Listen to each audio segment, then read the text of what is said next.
Good morning, everyone. Welcome to the Thursday, November 12th edition of the MMAOB Daily Podcast. I'm your host, as always, Adam Martin, and I'll be taking you guys through the latest in the world of mixed martial arts.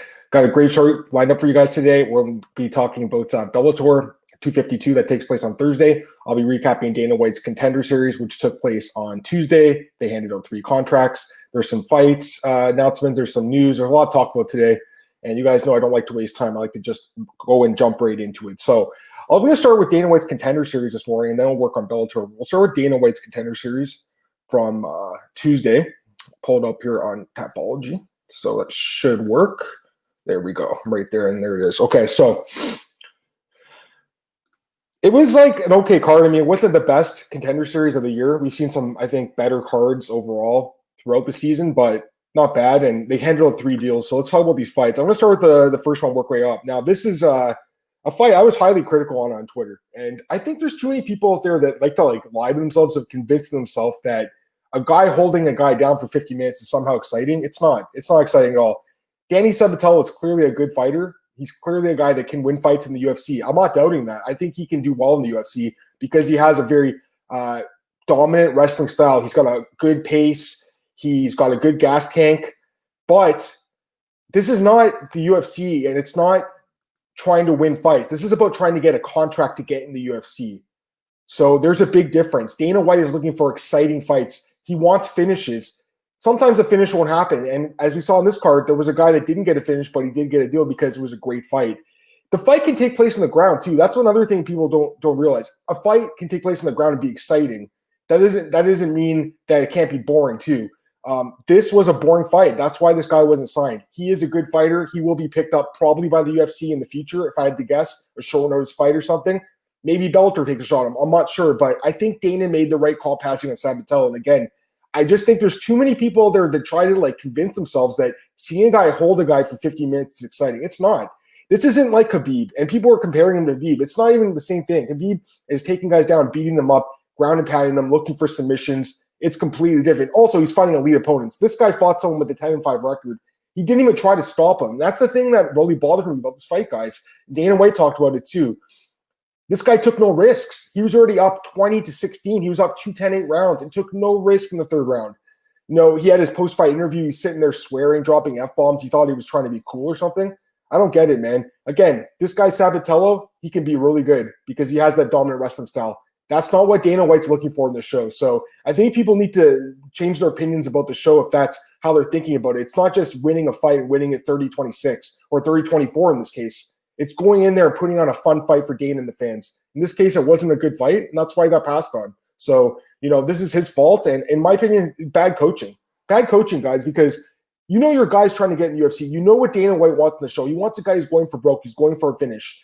If this guy took any chances to pass the guard at any point in the 3rd round and try to get a ground pound finish or try to get a Conor or an Americano or a rear naked choke even, I think he would have been signed, but he took no risks.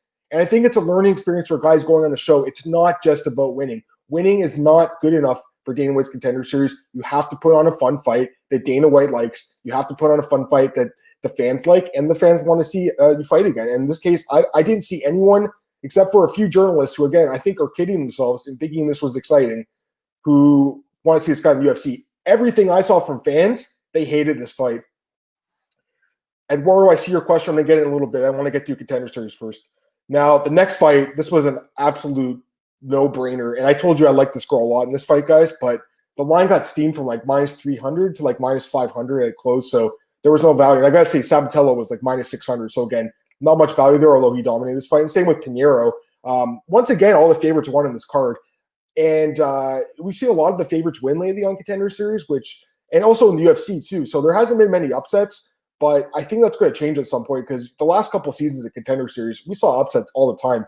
I do feel like bettors are smarter now. I think MMA bettors are a lot smarter. There's more information. There's more people betting on the sport. I think the lines are a little bit more accurate these days. They're a little tougher to bet on, but once again, all the favorites won this card, and one of them was Pinheiro, and she looked amazing in this fight, knocking out Frosto in the 1st round. A nice patient approach for the first couple minutes, and then gets the knockout with a left hook, right hook combination. I thought she looked great. I had no idea she was dating Matthias Nicolau, who used to fight in the UFC. So that's pretty good. I mean, that guy can definitely help her out, giving her some advice to his girlfriend as she makes her way to the UFC. She got signed. She got a deal.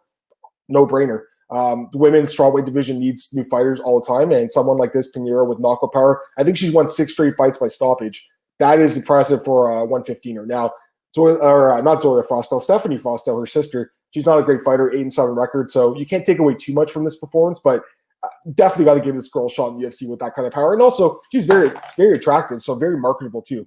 Now, going to the next fight here, we had Nikolas Motta against Joseph Lowry, and this was fight of the night. Dana White said it himself.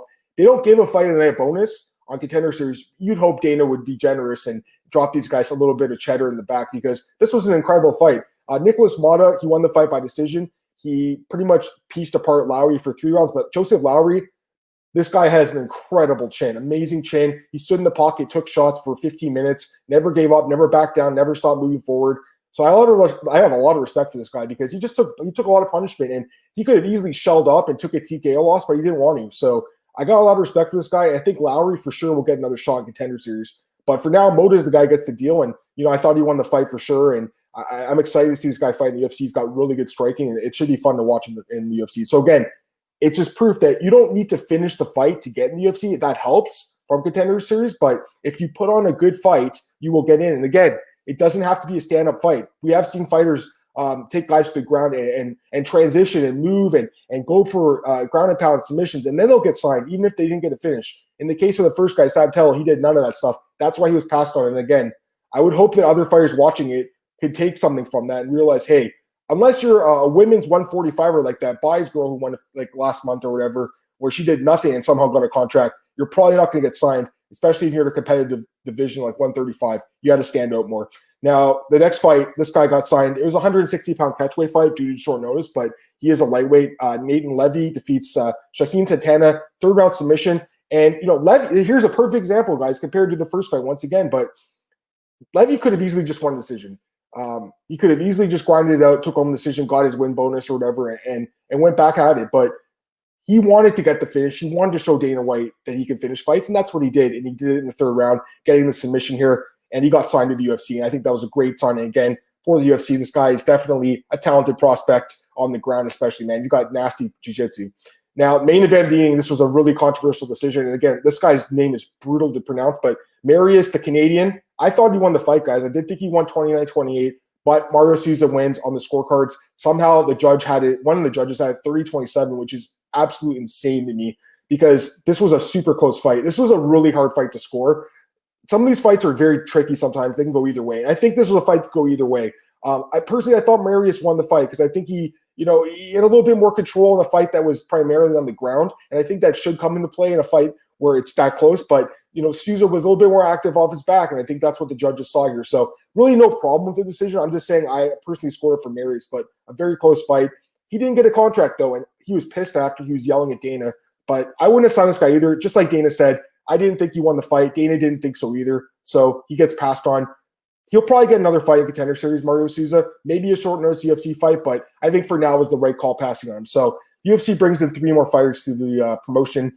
And I really like these guys. I think Natan Levy's definitely a guy lightweight with that jiu-jitsu. He can put out some fun fights. And to be honest with you, if he fought a guy like Clay Guida right now, a veteran like that, I think he submits him in the 1st round. So this guy can win fights. Motta, I was hoping he could knock Lowry out. You'd hope that maybe he can show a little bit more power in the UFC. Again, it was a short notice fight for him, but I think great signing. And then Pinheiro was a no-brainer. So I think Dana White made the right calls, man. I'm obviously someone who's critical of Dana at times, but I think in this case, he made a great call on all 3 of them. I'll take your question really fast, Eduardo, because I want to get to Bellator. Eduardo says, good morning, guys. Thoughts on Spivak Vandera? So yes, this fight is taking place at pull it up here. I think at the UFC 256, if I'm not mistaken. Let me pull it up here. So Jared Vandera, this guy fought last week at Contender Series, and he won his fight by TKO in the 1st round over Harry Hunsucker. I didn't really take a lot from his performance, because this Hunsucker guy took it on like 2 days' notice or something, but he did get the finish. And you look at his resume, he does have a lot of experience against some pretty good fighters, like not UFC caliber, but regional level guys like, Tony Lopez or Ruben Potts, who fought in the UFC. So not a terrible level competition. Most of his wins are by stoppage. So I guess I can see why I took him, because he is a heavyweight. They need heavyweights, but I'm not sure how much success he's going to have in the UFC. And honestly, this is a tough fight, because Spivak is not a great fighter, the polar bear here, 11-2, but there's some things you got to like about him here. I mean, he's only 25, so he's still young. And you saw in the last fight, Felipe, he's able to grind guys out. And, Felipe is arguably a better fighter than Vandera. So I think this is a tough fight for Vandera, but we'll see. I mean, I'm not super high in Spivak by any means, guys. It's just that we've seen him win these kind of ugly fights sometimes. Like even the Tuvesa fight takes him down, grinds him out, wins. So that's kind of how I'm leaning a little bit, but it's a fight that I have to think about. And again, we have a month to think about, literally 1 month till December 12th. All right, I'm going to go to Bellator now because it's a pretty good card. It takes place on Thursday, so we'll be breaking it down right now. I'll go through all the fights. And again, bestfightodds.com. You can get all the odds there for every fight at Bellator 252. I'm going to start with the bottom and work my way up. So according to Tapology, the first fight, I'm using their list, so Best Fight Odds has a different order, but we'll use Tapology. So the first fight, Conrad Gracie against Trevor Good. And right now we have Gracie is a huge favorite, minus 560, Good plus 405. I think no surprise here by any means. Conrad Gracie, 2-1 record, but the last name, Gracie. So that'll always get you money on yourself. And you look at his record, he had lost his first fight in Bellator and then won back-to-back fights. Hasn't fought in a year, though, so that's obviously a concern. You look at Good, 1-1 record, Scarecrow, they call him. Wow, 6'7". That's crazy. I didn't realize he was that tall. That's pretty nuts. I wonder if that's even accurate. That doesn't even make sense to me because he's a welterweight 6'7". Holy crap, that guy's huge. Yeah, I mean, again, I don't know a lot about this guy, but he has been fighting Cage Titans, which is a pretty good promotion in Northeastern America. 1-1 in Cage Titans. Again, hasn't fought in a year, which always worries me. 2 guys coming off the layoffs. They were supposed to fight in September. This is weird, though. 6'7". They call him Scarecrow for a reason, I guess. That's crazy. So probably Conrad Gracie is going to be able to duck under, get this guy down, grab his long legs, take him down, beat him up, get a submission. That's probably how the fight goes, if I had to guess. So we don't have prop on the submission or inside the distance right now, but minus 560 and a guy with 2 fights, guys, I don't know about that, So, a lot of these Bellator, 3 fights, I should say, with Gracie. But, yeah, I mean, to me, this is probably dog or pass. You got a guy with a huge physical tool there at 6'7". Like maybe if he can keep his distance, keep range, jab Gracie, stop the takedowns, he can win. Again, I think Gracie probably gets the takedown, gets the fight to the mat, and wins by submission. That's how I'm guessing the fight goes. Those long lives could be a bad thing too. But minus 560, guys. I know people are going to parlay this. Most Bellator favorites usually do win, it seems like lately. I just wouldn't touch a guy with 3 fights at minus 560. Doesn't seem like a good bet. Long-term, not a good bet. Not a good strategy long-term. Now, the next fight here, we got Roman Feraldo against Pat Casey. This is a welterweight bout. And right now, the odds have Feraldo minus 285, Pat Casey plus 225. So let's look at these guys. Roman Feraldo, 3-0, 27 years old, Florida-based fighter. And he's fought in Titan FC recently. He picked up a knockout win there. All 3 wins by stoppage. And he does have some experience as an amateur going back to 2013. So again, a guy that has only been pro for 2 years. So it's pretty impressive. He's up in Bellator this fast, but a guy who's had 7 years of amateur experience. So definitely a guy that you have to keep your eye on. All these knockouts, so super impressive. But again, hasn't been fighting best competition. Then Pat Casey, 6-3, great nickname, the Gorilla Ninja, 30 years old fighter. He's been in Bellator. He's fought a few times in Bellator.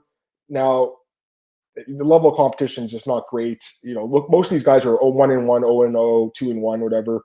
Last guy he fought was 17-6, lost a splitter. He does obviously have some finishing ability, as you can see, but he's been stopped a few times. I don't like that. From what I've seen from this guy in Bellator, he wasn't too impressive. I've seen him fight a few times now. He did fight 2 months ago, so I mean, he's had a recent fight, which is good. But I don't know, guys. I'm kind of leaning towards the favorite here in Feraldo. That would be my pick in this fight. I wonder what the opening was for that. Feraldo, yeah, he opened at minus 205, so it's been steamed a little bit. But I do think he wins. People are fading Pat Casey here, and I think that definitely you can see why they're fading him. Doesn't have a great record. Doesn't have great wins. So yeah, Feraldo probably stops Pat Casey by knockout. If that prop comes out, I would take a look at that. Next up, Lucas Brennan against Andrew Salas at 145. And right now we have Brennan minus 460, Salas plus 335. And again, this is a fight that opened a much smaller line, minus 160 for Brennan, plus 130 for Salas. And once again, a line that got steamed. So let's take a look at these guys. Lucas Brennan, Skywalker, interesting nickname, 3-0, only 20 years old. So many of these young kids coming up in the sport. It's amazing. 20 years old, super young, 3 fights at Bellator, all 3 by finish. So that's definitely impressive. A guy, again, who's had some experience fighting as an amateur before he came to Bellator. Andrew Salas' opponent here, 6-4 record, ice cold. Kind of looks like Luis Pena a little bit. 33 years old, so a lot older. He does train with Dante Rivera's BJJ, so that's a guy who was in the UFC years ago. You look through his record, it's not amazing. I mean, he does have a lot of experience dating back to 8 years as an amateur, as a pro, 5 years experience. Has fought in Bellator a few times. He's fought in CFFC and Ring of Combat, so a New Jersey kind of guy, LFA as well. But 3 of his last 4 fights have ended in a loss for him. This looks like an easy spot to fade this guy. So I'm going to take on Brennan, and I can see why people took him at minus 160. That was an incredible line, I think, because he should win this fight. But at minus 460 now, again, long term, it doesn't win when you're long-term play, long-term strategy. It's not good to bet on guys that are unproven at minus 500 odds. That's just the truth. In this case, I do think this guy wins. If you put him in a parlay, he probably wins. But again, long-term, it's not the greatest strategy if you're going to bet on MMA. You're much better off looking for short lines and for underdogs, but especially short lines of favorites that you think have a better chance to win than the odds are indicating. Now, the next fight here, bantamweight bout, Jornal Lugo against Shiler Suto. Very interesting name. And right now we have, again, huge odds. Minus 350 Lugo, Suto plus 228. And right now the odds open actually at minus 150. So he's been steamed up 200 cents here. And again, I can see why. I mean, he's a pretty good prospect for They call him A1. This guy, 24 years old, super young. You look through his resume, fighting for some decent promotions like CS and, of course, Bellator as well. But, a guy with quite a bit of amateur experience going back 4 years now. I don't know, though. I mean, Suto 4-0 himself, so he's 31, a lot older, obviously. But, again, 4-0 as well. He's been fighting in the Baltimore regional scene, so Shogun Fights, Jonathan Ogden Foundation, former Ravens player. Now, his wins aren't great. Neither guy's wins are great, but I don't know about these odds. They seem a little high for two guys that are undefeated.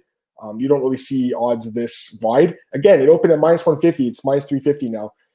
It seems like lately the early action on these Bellator fights on these huge favorites that are being steamed up has been correct. So I'm guessing someone's seen Lugo's tape and they really like him here, and that's why the line keeps getting hammered. But I don't know. I mean, that seems pretty excessive. Again, Lugo should win, guys, but long term, I mean, is this the kind of guy you want to be betting on? A guy that's very extremely unproven. I don't know if it's a good idea. Now let's look at the next fight here. We have Devin Powell against Manny Muro, former UFC fighter Devin Powell. Right now, the odds have Powell minus 285, Muro plus 225. Let's take a look at this fight. Devin Powell, 10-4 record. We remember him from the UFC, of course, 32 years old.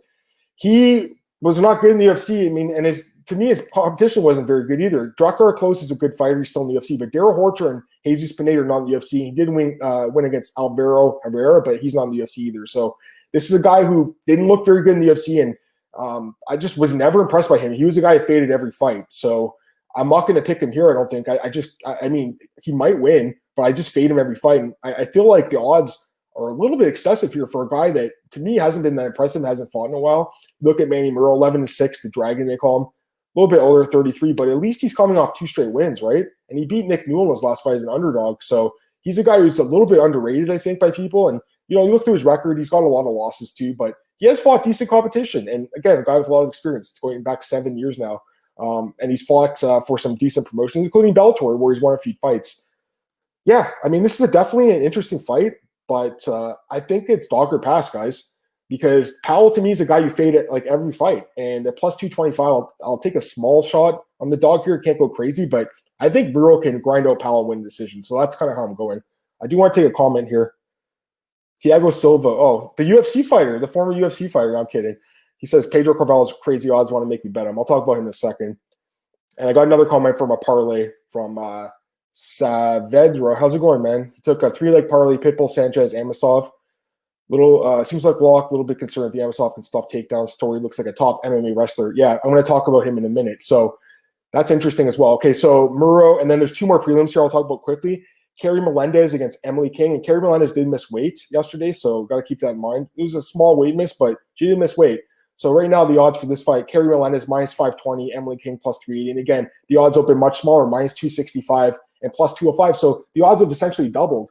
And in this case, I can understand because we actually have seen Melendez fight a few times at Bellator now. And, obviously the wife of Gilbert Melendez, she's someone Bellator likes. You can tell, very attractive woman, very marketable. And she's a killer in the cage, man. I know she doesn't have any knockouts or finishes, but I like her fighting style. She's a striker. She goes forward. I like watching her fight. So she's been 4-0 in Bellator. She's looked good. Even the kickboxing fight she won going back 5 years now. I like Kerry Melendez. And you look at Emily King, her record, 4-3. It's not good. She's a little bit younger, 27 years old, but and she has, to be fair to her, coming off a couple wins, she's improved herself. Because you look at her start in her career, she lost to Kay Hansen, UFC fighter, her first fight, lost her first 3 fights by submission, and then she won 4 straight fights. So clearly a fighter who's improved, and you got to take that into account here. But I'm assuming she's going to try to go to the ground here with Kerry Melendez because that's probably how she win the fight. But I think Melendez actually might be better on the ground too. So I really like Kerry Melendez here, guys. I do think she could possibly, if you're someone like Saverda who likes to parlay the big favorites, I think she could be someone you throw in there too because I think she wins for sure. My pick's going to be Melendez here. I think she actually get a finish on King. I think she can take her down to the ground and submit her. So that's going to be my pick in this one. Aaron Pico against John DeJesus is the next fight, the last prelim here in the Bellator featherweight division. Aaron Pico minus 860.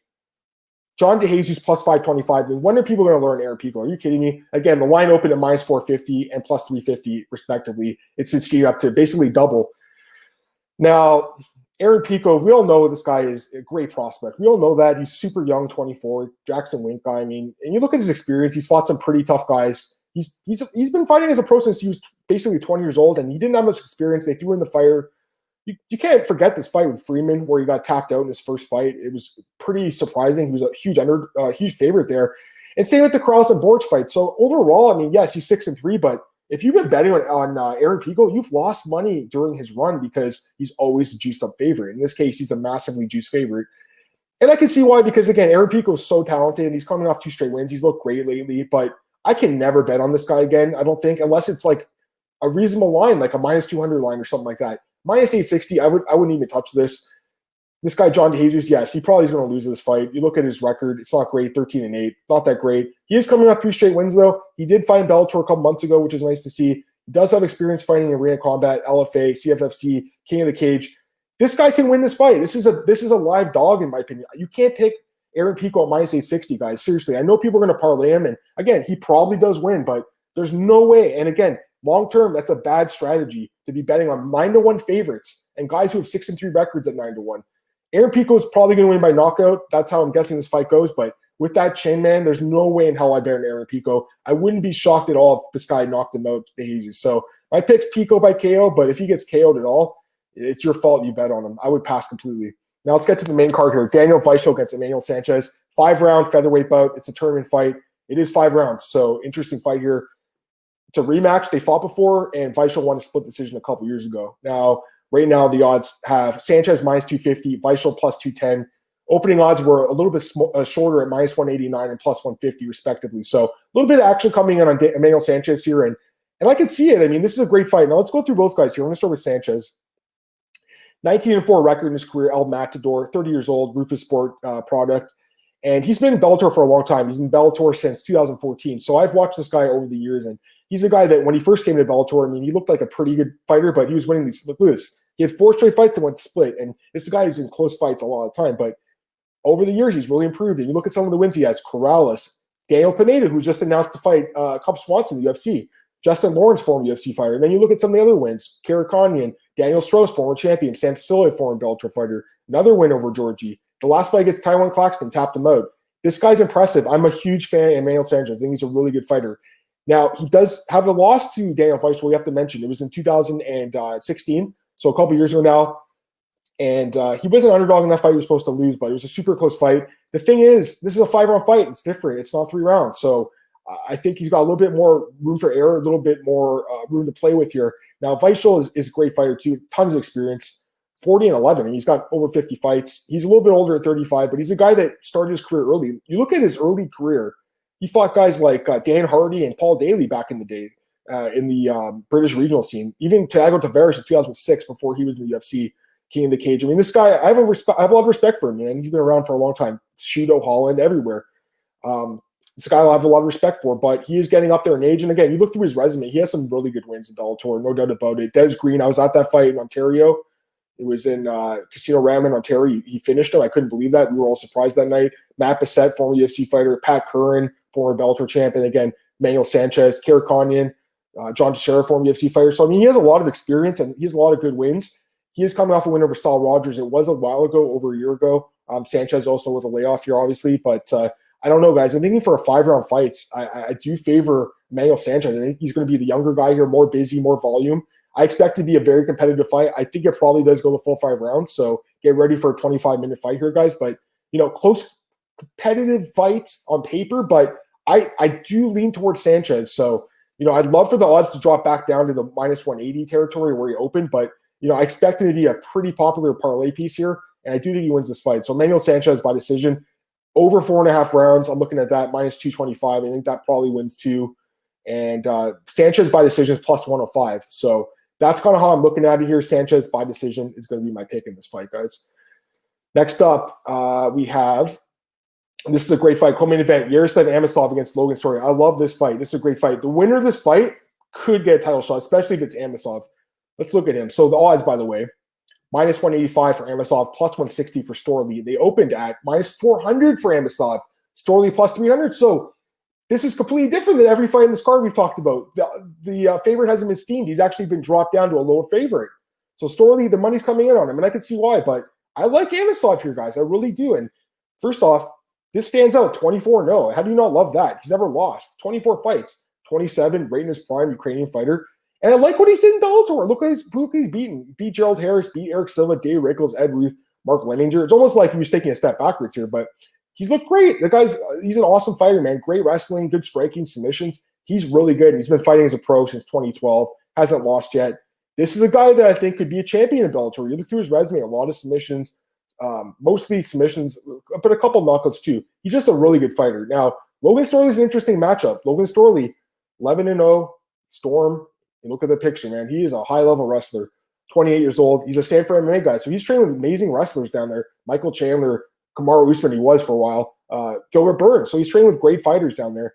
And you look what he's did in Bellator, 11-0 in his career in MMA, and in Bellator he's 6-0 with a lot of wins by ground and pound. This guy is a vicious ground pounder. He kind of reminds me of like Covington maybe a little bit when he was coming up.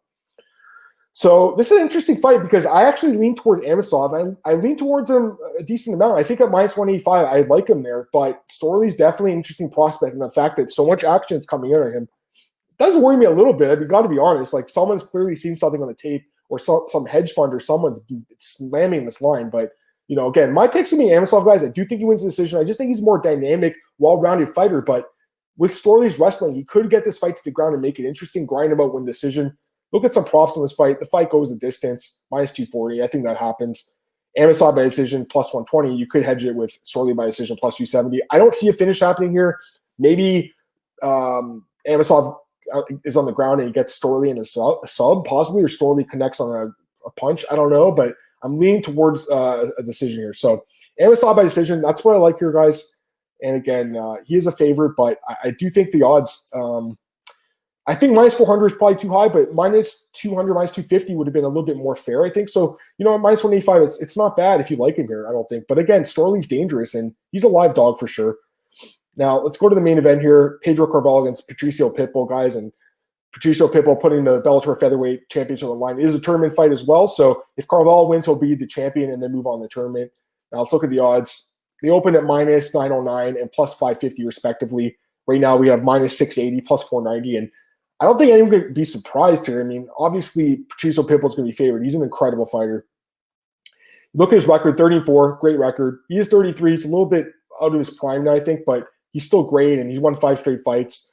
He's been in Bellator forever. He's been in Bellator since 2010, 10 years in Bellator, and, I love the guy, man. He's amazing. And you look at some of the wins he's had. Wilson Hayes twice, Kerr Condon, Daniel Strauss, Diego Nunez, Justin Wilcox. These are all notable fighters. Pat Curran, Daniel Strauss again, Daniel Weichel, Corrales, Strauss again. They fought 4 times, I think.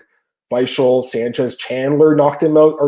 How do you not like this guy? So he's amazing. And Carvalho is in, I think, for a world of hurt here, man. This is a tough fight for him.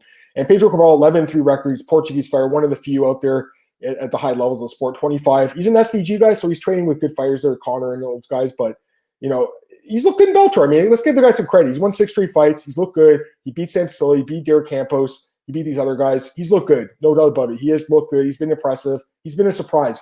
This is a horrible matchup. There's a reason. Remember, Pitbull got to pick his fight. He picked this guy. He was the weakest guy in the field. I remember watching the selection show, which was cool, by the way, and I was like, Pitbull better pick Carvalho, and of course, that's who he picked. So, yeah, you got to like Pitbull here, guys, obviously. Now, the question is, does he win a decision or a stoppage? you look at Carvalho's record, and, well, there's no record of how he lost these fights, but, man, I mean, it's Patricio Pitbull. There's a reason the over-under set at 1.5 rounds here, and the fight doesn't go the distance. It's minus 490, so yeah, I mean, everyone thinks that Pitbull's going to win the fight inside the distance. That's minus 295. I mean, if you want a better line, the money line, that probably wins. Now, let's be fair to Carvalho. We should at least consider him here. Like, how could he win? I guess it would be Pitbull using his wrestling to make him, and then makes a mistake on the ground. Carvalho gets like an arm bar or something, or a guillotine, maybe jumps guard, gets a guillotine. I'm not sure, but I don't really see too many paths to victory here because Pitbull has such good wrestling and his striking is light years better. So, yeah, I mean, there's a reason why. So I'm not a genius here by suggesting Pitbull's going to win by knockout. That's my pick, though. Maybe look for that prop if it comes up. But right now, we do have inside the distance. It's basically half the price of the money, a little bit better than that. Maybe take a look at the over-under because that's set at 1.5 rounds. I definitely think this guy could get finished in the first round. But to be honest with you, I mean, they are featherweights, so it could go past 1.5 minutes. 2.5 minutes of the second round. So I would maybe take a look at that over too. That's kind of how I'd be thinking about this one, guys. Maybe take a look at that over. But again, Pitbull's going to win. He's probably going to win by knockout. But does it happen in the first round, or does it happen in the second, third, fourth, or fifth? I mean, you look at the odds again. The best way to attack this fight would be the over/under because it's set at a pick'em essentially.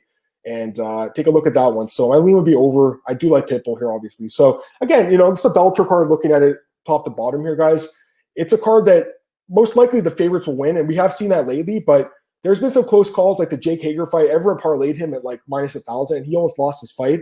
So you got to be careful when you're parlaying these massive favorites. But again, most of them probably win on this card. Although I did pick a few live dogs like Murrow that I think could have a chance here, and a few other guys. So take a look at this card, guys. But it's nice to have some MMA action on Thursday night, and there's definitely some betting opportunities here. It's just that you hope that Bellator eventually the lines balance out. We don't have these massive favorites all the time. And by the way, the odds on Eric Pico went up again. He's minus 925. So someone who's listening to this podcast didn't listen to me. I know Magician, Pitbull inside distance, minus 200 Poker Stars. Yeah, I think that wins, bro. I do think Pitbull inside the distance is going to be the winner here. If he goes to decision, I mean, it's possible. And you're going to be like, damn, why didn't I just put him in a parlay in the money line? But minus 690 is just not – minus 680. It's a tough line. It is a tough line to bet on. Although, again, he should win this fight. All right. Now – I only talk about Bellator or UFC for a little bit. I already broke down this card, so go back and watch Tuesday's show. I think a lot of you guys probably did, but let's talk about this card a little bit more because we do have a little bit more information about this card, obviously. So, all my picks were on Tuesday. Go back and watch that. I'm not going to give my picks right now, but some more information about this card. Paul Felder, he says that he's going to retire if he wins. Most likely he's going to retire if he beats Farfield Santos. So Paul Felder is such a great fighter, man. I love that he stepped up, but, it's just the fact he stepped on 5 days, guys, against a guy who RDA has been training for a few months now for this fight. It's such a tough spot for Paul Felder. But at the same time, the odds continue to creep up on RDA, and right now it's minus 190 plus 165. My lean is RDA to win decision. I do think that's what's going to happen, but the line keeps going up, and people are just disrespecting Paul Felder. He can win this fight. He can absolutely win this fight. If he keeps the fight in the feet, he might have the better striking, the better technical striking, might be more active. I think RDA is going to mix it up and land takedowns. I think that's what's going to happen. That's why I do believe he wins this fight because I think he has the better grappling as well. But, the line keeps creeping up, guys, and it's not a gimme by any means. People think this is a lock for RDA. I don't agree with that at all. Just because he took it on short notice doesn't mean Felder's going to go and lay down for him in this fight. Paul Felder's a guy, great cardio, great durability, and the guy, he's just a real fighter, man. He's not going to go in there and lie down for RDA. He's going to put up a good fight. This is a tougher fight than people are indicating, in my opinion. Going through the rest of these fights, you guys know how I felt about that. You saw on Tuesday the co-main event here, these fights as well. Now, this one's actually – I was reading an interview with Kay Hansen. Man, she's kind of an interesting girl. She dropped out of high school to pursue MMA, which is really interesting to me because I don't think that's a decision that seems wise on paper, but it's worked out pretty well for her so far. She's in the UFC. I think she won a bonus, right, for a submission on Frey, if I'm not mistaken. So clearly worked out for her. But it was interesting hearing her talk about her father, who was like super possessive, and he was like controlling her social media and stuff. And she completely separated with the guy. I think she said she's living on her own, maybe with her boyfriend or something now. But she's all in on this. And again, not a good record, but reading more of your interview, some of her losses came on super short notice and stuff. So this is an interesting fight though, because again, McKenna, I talked about this on the podcast, so small for this division, a 58-inch reach, so small. But you look at the fights that Hansen has lost, she kind of got to wrestle, and McKenna's known for wrestling. So I was leaning towards Hansen, but it's a more interesting fight than I initially looked at it. There's some other fights here. We talked about, obviously, Anders Arroyo. Colt's got an interview with Anders. Check that out. This is such a good fight here. Strickland Allen, that's the best fight in the card. And some other fights here. Again, I talked about on Tuesday. I don't want to give my picks away now. Go back and watch Tuesday episode, please, and check out my picks. But this is a good card. I mean, it's not as bad as people are saying. It's pretty good. There's some really good fights on the prelims. Got Melissa Wilson here. Love her content. Hey, I really appreciate that. Thank you so much. That is really nice to hear that. So thank you. Now, okay, so we did Bellator, Dana White contenders. Let's go to some news here. I'm going to pull up bjpen.com. You guys know that's one of my homes. Hopefully it works. There we go. So there's a lot of news to talk about, obviously. Let's start with the stuff up here. I'll skip the fight announcements for a second here because I want to go to Marcel's page, give him some love. So let's talk about this. Jan says that Glover is a title shot, and it's not really up to Jan. It's going to be up to the UFC and what they want to do. But it sure seems like Dana White's kind of rethinking things. I just don't understand why he announced that fight a week before the Glover and Thiago fight. Why was there such a rush to be like, Izzy's fighting Jan next? And again, this wasn't a fight that people were like, I really want to see Izzy fight Jan. Everyone's like, I want to see Izzy fight Jones. Okay, I got that. But when Jan won the title, it's kind of weird that people are like, I want to see Izzy fight Jones. I don't get that. But Izzy fight Jan. I didn't hear anyone say they want to see this fight, and all of a sudden the UFC booked it. So very, very strange. I think Glover ultimately gets it. I did see a prop bet. I can't remember what website it was on. I can't remember now, but there was a prop bet on will Glover to share who will he fight next, and Jan was a pick'em or something, -110. That, to me, is going to be a winner, guys. Jan will fight Glover next, in my opinion. So if you can get, and I can't remember what book it was, and I saw it yesterday, but Glover, who his next fight would be against Jan, -110. It could have been my bookie. I can't remember, though. Get a comment here from Unknown Magician. Hansen sub and points handicap. That's how I picked it, man. I did pick her by sub. I think she's going to win this fight. And points handicap's interesting. But again, McKenna's wrestling. Something about this fight just kind of makes me something uneasy about it. I really do like Hansen. I think she wins. I like this girl. There's just when these fights happen, the UFC makes them, you're like, why did they make this fight? Sometimes these underdogs come through. So it's like one of those fights where I'm like, does Sean Shelby and Mick Maynard see something here that we're not seeing? Because I see a girl that's really small, really short, with no experience in McKenna, taking on someone who's good, who has a UFC fight already in Hansen. We'll see. But I like Hansen by sub too. So we'll see what happens. Every fight's a risk. You guys all know that. Marcus Williams, what do you think's next for Ferguson? After seeing Poirier get Conor, I bet Tony wished he took Chandler. If Tony had beat Chandler, he'd been in a better position to get Habib. This is really interesting. So remember, Ferguson was supposed to fight Chandler, guys, at UFC 254 last month. That fight was scratched because they couldn't come to a money agreement. So, yes, it's very interesting, Marcus, because he did turn him down there. Tony had a chance to fight. Chandler said no. Both those guys said, we're not going to fight each other. We want to make sure that the UFC is paying us properly, and they didn't end up taking the fight. But Dustin went and took the fight with Conor because it's for money instead. So Tony kind of got screwed, but he played himself a little bit too, guys. So I'm with you, Marcus. I think he did make a mistake. I did an article for MMA Ratings yesterday. Please check it out, guys. I did some matchmaking. My pick was Chandler versus Ferguson. I think that fight makes so much sense based on the division. And the winner probably gets a title shot. Some of the other fights I picked were Gaethje and Hooker and some other ones. You guys go and check it out, please. The article was pretty good, I thought. So definitely check it out. So yes, Marcus, looking at the rankings and everything, Chandler versus Ferguson makes a lot of sense. Unknown Magician. Phil McKenna stepped down for Frey for sure, so I'm with you on why. I don't know why it's made. I'm with you too, man, but it's one of those fights where sometimes you look at it when you're like, why did they book this fight? Why are they putting two prospects together? Why are they putting someone with a fight against someone with no fights? And then you think about it a little bit more and you're like, okay, maybe they're seeing something we're not. But again, the only way McKenna's going to win is she takes her down and holds her there, like Demopoulos, which how she beat her. I don't see that happening. Hansen's way too dynamic. She's a much better fighter than Vanessa Demopoulos. So I like Hansen a lot in that fight. Some other news here. Let's see here. I'm going to do finances a bit. So getting back to what Mark was saying, Conor and Dustin, it seems to be basically official now at this point. Like, I don't think the UFC's put the poster out there by any means, but it's essentially official. Both sides have agreed to the fight, and Dana says that they've already agreed to the contract with Poirier. They're just waiting for Conor to sign it, but it looks like it's going to happen. UFC 257 in Fight Island, not in Vegas. Not in Vegas, Fight Island. So you got to wonder a few things. First off, are they going to have fans there? Because they wanted to have fans last time. I think there was too short notice to have guys tested, but I think definitely you could see fans at this fight potentially in Abu Dhabi. I'm not saying a lot of fans, but I think you will see some fans in that venue. So that'd be kind of how I'm looking at it.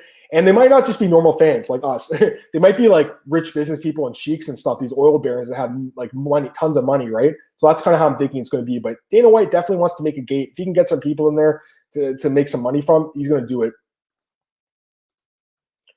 Melissa says Michael Chandler deserves the treatment he's getting from UFC brass. They love him. They love Michael Chandler. I love him too. Great fighter. First off, great fighter. Amazing talker too. Very articulate when he speaks. He is a great addition to the UFC roster. I know that a lot of UFC fans look at Michael Chandler. They compare him to Will Brooks, who beat him twice in Bellator. I get that they fought and Chandler lost twice, so I get that. But it's a different situation. Michael Chandler is a better fighter. He did lose those fights to Will Brooks. It was a long time ago, though. I think Chandler's really shown he's improved a lot since then. And again, it's a guy that was a killer in Bellator for years. It was almost 10 years ago where he beat Eddie Alvarez, who eventually became UFC champion. You can't just look at Will Brooks and Hector Lombard and these guys that struggled in the UFC and say Bellator champions suck, because Eddie Alvarez went and won the UFC belt from Rafael dos Anjos. He's fighting this weekend. I don't know if Michael Chandler's going to win the belt, because I think he has some really tough fights ahead of him. Like Ferguson's a very tough fight. Gaethje's a tough fight. Conor's a tough fight. Poirier's a tough fight. But, he's definitely got a chance. The guy's a really good fighter. Going down a little bit here. Rafael dos Anjos, he still wants the McGregor fight. I don't think it's happening, guys. I remember when this fight was going to happen in 2016, then obviously Artie got hurt. They pulled him out. Nate Diaz came in. The rest is history. I don't mind seeing this fight at some point, but I just don't think it makes sense anytime soon. Maybe if Rafael dos Anjos goes out there, smashes Paul Felder, knocks him out, and then he beats a guy like Ferguson or Gaethje or Poirier in his next fight, then he could potentially be talking about a title fight against McGregor, because it does seem like McGregor probably gets a title shot at some point, but we'll see. We'll see. I don't know. I don't think right now it doesn't look like he'll get that fight. Leon Edwards got a message for Dana White with the Smash Your Boy. I love this quote. Yeah, we'll see. I mean, that's a close fight. And you look at the odds for that fight, Edwards and Chimaev, and right now, wow. So the line got steamed even more. Yeah, so the odds open, guys. Chimaev plus 150, Edwards minus 175, and right now we got minus 215 for Khamzat Chimaev and plus 170 for Edwards. Actually, the lines got steamed overnight, so someone was watching these interviews both these guys been doing, and they put some more money on Chimaev. I got to be honest, that is kind of my initial lean there, and I love that plus money. Oh my God, I wish I gobbled that plus 150 up, guys. I really wish I did. Didn't hit it on time, but yeah, I mean, at this point, this line seems crazy. Minus 215, really? Like, Edwards is an amazing fighter. That line's excessive. I think Chimaev at like minus 140, plus 100, Edwards is much more fair. Minus 215, I'm surprised it's getting to that level now, but clearly people really like Khamzat Chimaev. Here's another fight that I wouldn't mind seeing. Kelvin Gastelum called out Edmen Shahbazyan on Twitter. Kelvin's ranked number 8, Shahbazyan number 11. Makes a lot of sense. Kelvin, he hasn't fought in a while now. And, since the summer, actually, got submitted by Jack Hermanson. He hasn't won in a while, I should say. He hasn't won since May 2018. I was looking at this yesterday. His last win against Jacare, that was 2.5 years ago. And his last knockout win was against Bisping in November 2017, 2 weeks after Bisping got smashed by GSP. So, yeah, I mean, I like Kelvin. I've always liked the guy, but he needs a win because he's lost 3 straight fights. And he's calling out a guy in Shahbazyan who's ranked lower in the bottom 15, but a guy who's talented, a guy who's only 21, a guy who's coming off a tough loss to Derek Brunson, though, his first career loss. I don't think the UFC is going to book this fight. On paper, it makes sense. The rankings, it makes sense. I just feel like they're going to give Edmen a layup, guys. I think they're going to build Edmen up against someone probably not ranked, and Kelvin Gastelum's probably going to wind up finding someone in the top 10. I wouldn't mind seeing a rematch with Uriah Hall. They fought 7 years ago at the tough finale. That wouldn't be a bad rematch. Also, Yoel Romero, I think, is still out there, too. He's looking for a fight, so possibly that could be the fight. But I don't think they give him Shahbazyan because I think they're going to rebuild Edmen. He's too young to just throw him in the fire again and risk another loss. But betting odds, we know what that. Let's go down here a little bit. Yeah, again, Edwards he's just going crazy about him. Now, here's something interesting. Kevin Holland's playing a move to 170. He wants Masvidal's BMF title. That's interesting. So Kevin Holland, I love Kevin Holland. He's amazing. 4-0 so far in 2020 during the pandemic. He's going for his 5th straight win in December against Jack Hermanson. It's a really tough fight to call. Jack Hermanson obviously is more established at middleweight, but Kevin Holland's great, and I think he absolutely deserves that chance. But it's interesting. He's kind of almost looking past Jack here. I don't like that. He's talking about a move to 170. He wants Masvidal. He wants to fight for the BMF title. I don't like hearing that. I love this guy, man. He's looked incredible. He's winning fights. He's getting too confident, though, because you can't look past a guy like Jack Hermanson. So to me, that's a mistake. I understand he's got his goals and he wants to make money, man. And fight Kevin Holland versus Masvidal, it's actually a really fun fight. And also, Kevin Holland, he said in the interview, he weighs 196. He cuts 15 pounds to make 180, or he cuts 10 pounds or 11 pounds to make 185, 186.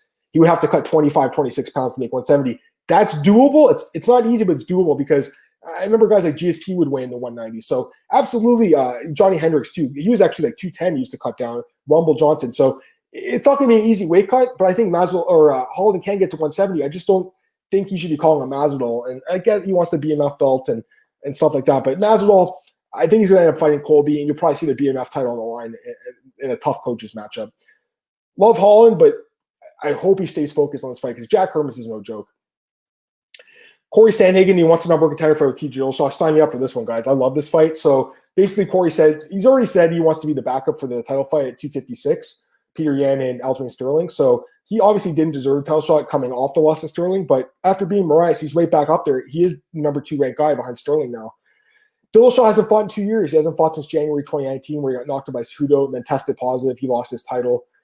2 years later, he could get a number contender fight because he is a former champ. He didn't technically lose his belt. He gave up his belt because he tested positive for PEDs and EPO specifically. I really liked TJ Dillashaw back then. Back in the day, he was amazing. But the whole PED thing really soured me in this guy. I remember making a lot of money on him, though, against Cody Garbrandt both times, but especially that the time at UFC 217 where everyone thought he was going to lose and he goes and knocks him out. This is a tough fight for him. I think Sandhagen would probably be favored because of the size difference. He's so big. But Dillashaw, stylistically, is a great fight. Now, I just don't know if he deserves a top 3 guy, though, after a PED suspension. So I'm thinking they give Dillashaw someone lower ranked. And, the one guy that I'd really like to see him fight, and he's not ranked in the top 15 right now, but I'd love to see him fight Casey Kenny, guys, in like a doppelganger matchup because, let's be honest, Dillashaw and Casey Kenny look very similar. And I think that'd be a fun fight. But Sandhagen, if he wants the fight, he really wants it, maybe the UFC will give it to him. But I'm almost thinking he might just wait for the winner of that fight, especially if it's Yan, because then you could do Yan Sandhagen. There's a few other guys out there like Frankie Edgar and a couple other guys, but it looks like he's either got his laser locked in on TJ Dillashaw or title shot. It's a few other things here. Felder already talked about that, 50-50 chance to retire. Now, this is interesting. Bellator, Scott Coker, says he's not interested in signing Anderson Silva. He says that right now they're not interested. I think they're still going to sign him if he can get out of his UFC deal because technically he does have fights left on his UFC deal. But, if Bellator offers him a deal, I think basically what happened is he's not officially a free agent now, so Scott can't even comment on him, really. I'm telling you guys right now, don't be surprised if Anderson ends up in Bellator. There's better fights there for him, easier fights for him. He goes there and fights Melvin Manhoef for his debut. He probably knocks him out in stunning fashion, and people talk about how he's back. So, I do think he ends up in Bellator. He didn't even look that bad against Uriah Hall, guys. Seriously, I know he got finished. I picked Uriah Hall there by knockout. I knew that was going to happen, but he didn't look that bad in that fight. Speaking of Bellator, Phil Davis and not Cory Anderson is going to be fighting next against Vadim Nemkov. Interesting decision here. They fought before. Nemkov won a split decision a couple years ago. Cory Anderson coming off the win over Manhoef. He's won 5 of his last 6 fights. Cory Anderson, don't forget, he's got 2 wins over top 3 fighters in the UFC light heavyweight division in Jan and Glover. So I would have went with Cory Anderson personally because I think Phil Davis is kind of a boring fighter to watch. And to me, winning a really just ugly decision over Machida, I just don't see that being title worthy. But he is a former champ. He's a guy who's been around for a lot longer in Bellator. They're clearly interested in this rematch. And he has a chance to win. It's an interesting fight, 5 rounds. But, I would have given it to Cory Anderson personally. Let's see here. What else? I think I want to get to some fight announcements now because most of this stuff is stuff that we've already talked about the last couple of days. So let's go to fight announcements. So I'm going to pull up Marcel's Twitter page. Love this guy. Does a great job there. Fight that, I think I was the first one to talk about it last night and write about it on Twitter. Cub Swanson against Daniel Pineda, guys. Great fight. Love this matchup. Cub Swanson, he's coming off a win over Conrad Gracie. He did tear his ACL a year ago, though, so he's been out for a year with a knee injury, which is definitely concerning at age 37. But he had a great performance against Conrad Gracie and very exciting fight. Before that, he lost 4 straight fights. Now, I remember picking him against Conrad. I think he was a dog in that fight. I loved him in that spot. I'm not sure about the spot. This is a tough spot. Daniel Pineda, he's on a 7-fight unbeaten streak. He looked incredible in his return to the UFC, finishing Herbert Burns, stopping him. That was a great win. Herbert Burns was looking at like a guy who was on the rise there, Gilbert brothers. So that was a great win for him. And this guy has a lot of experience. He's not young either. People think he's like a prospect. He's 35. It's his 2nd run in the UFC. He's making the most of it so far. I got to see the odds for this, guys. I'm assuming Cub's going to be favored because he's a bigger name. But to be honest with you, I think Pineda's got a really good chance to win this fight. So that's a dog I'd be looking at. It's at UFC 256, exactly 1 month from today, December 12th. I would be taking a look at Pineda as a dog, but we'll see how the line ends up. I really don't really know how they're going to line it because Cub Swanson, he's always the guy who's pretty popular with the betting odds, but not lately. So maybe Pineda, who's always a dog, will get a little bit more respect this time. Stephen Thompson, Jeff Neal. This has already been announced. I have talked about this fight already. I love this matchup, though. It's a great fight. Jeff Neal is a guy I'm so high on. 5-0 in the UFC. He's looked incredible. He is coming off a long layoff. He hasn't fought since last December. I can't believe it's been a year between fights for this guy because I was at his last fight when he knocked out Mike Perry. He looked amazing. I thought, wow, this is a nice win. This is going to really catapult this guy, but hasn't fought in a year. Stephen Thompson, he actually hasn't fought in over a year since he hasn't fought since last November against Vicente Luque. One decision there. Yeah, I mean, this is definitely a close fight, guys. Super competitive. I don't know if we have odds for it yet. Let me take a look. Yeah, I don't see odds. I honestly don't even know how they're going to line it. It could be a pick'em. I think Thompson might be favored slightly because he is ranked a little bit ahead, more experience, etc. But this is a close fight. Jeff Neal's, he's got the tools to win this fight. Amazing fight. Love this matchup. Macy Barber, Alexa Grasso. I don't get it. I don't understand this fight. Someone explain this matchup for me. How does this make sense at all? Macy Barber is coming off a brutal loss to Roxanne Modafferi. Terrible loss. She got destroyed in that fight. And she's super young. Why are we putting against someone like Grasso, who also needs to be rebuilt? It's just a really strange fight. I don't understand the matchmaking here. Take a look at Barber. She's so young still, 22. Why are they throwing her in there with such a tough fight? Grasso is not a pushover by any means. And you look at Barber, 8-1, and yes, she looked incredible in her first couple fights in the UFC, stopping Jillian Robertson, JJ Oliver, Hannah Cyphers, but looked terrible against Roxanne. I know Roxanne is a highly ranked fighter. I get that, but Roxanne, someone she was supposed to beat, she was minus 1,000, and she got destroyed. Why would you not build her up again against someone who's ranked low in the division? Why not give her someone like Hannah Cyphers again, or someone like that, like someone low ranked?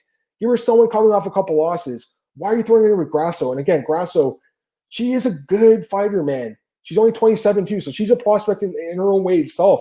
And I get that, she's been a little bit disappointing and obviously very inconsistent, 4-3 record, but coming off a win over Kim, one of her best performances, looked great in that fight. I just don't understand the matchmaking here. If anyone has a comment about this fight, throw it in there because to me, this is just a bizarre matchup. I don't get it, guys. Why would you want to ruin a prospect here? It doesn't make sense to me. This is a division flyweight that needs more prospects. You don't need to be matching up prospects against each other. It just doesn't make sense. Very weird.